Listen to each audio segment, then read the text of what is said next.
ও কামড় দিয়ে দেবে। রানী ভুল ঢ্যাপের বাচ্চা, দেখ কালো গুলোকে দেখ, দাদু শুন। ওটা কি রানীর বাচ্চা নেই? হ্যাঁ, এই যে রানী শুয়ে আছে। ও রানী, ওই দেখ মুখটা দেখ, এটার মুখটা দেখ। ও কামড় না দেয়। দুধ খাচ্ছে। উনি বাবালি, উনি বাবালি নিয়ে ঝুলো দেয়। চল, কটা দিয়েছে? 8খানা। উড়িয়ে বাবা। আর ওইটার অবস্থা, এইটা তো পুরো শুয়ে পড়ছে, এইটা কোনায় ঢুকে গেছে।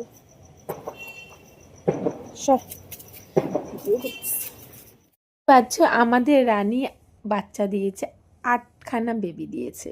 এত কিউট, এত কিউট।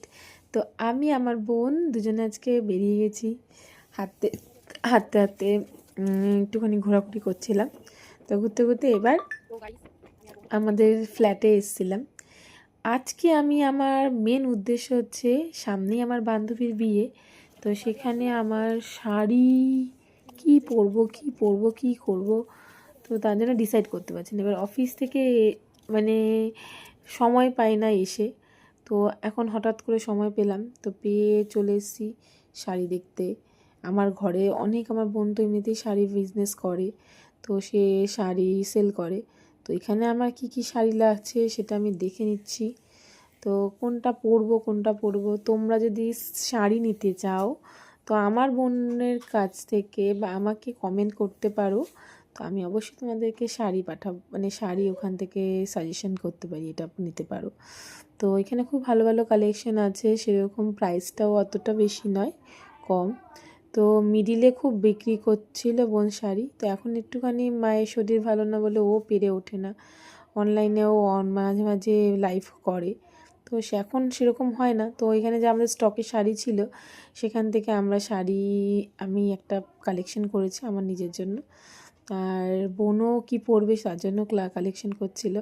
তো করে টোরে দুই বোনে মিলে বসে বসে ভাবছি কোনটা পরবো কোনটা পরবো কোনটা পরবো, তো ডিসাইড করে নিলাম।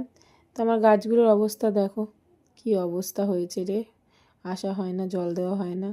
তো যাই হোক, দেখা হচ্ছে তোমাদের সাথে পরবর্তী ভিডিওতে। তো ভালো থাকো, সুস্থ থাকো, গুড নাইট। তো দেখতে পাচ্ছ গাছগুলো, কার কার বাড়িতে এরকম গাছ আছে আমাদের মতন, এইটার মধ্যে কোনো জল টল না দিলেও গাছগুলো খুব সুন্দর বেড়ে ওঠে। ব্যালকনিটা আমি সাজিয়েছি, কিন্তু সেভাবে যত্ন নেওয়া হয় না, জল দেওয়া হয় না, কি করব আর, ভালো লাগে না। তো দেখা হচ্ছে নেক্সট ব্লগে, টাটা, বাই।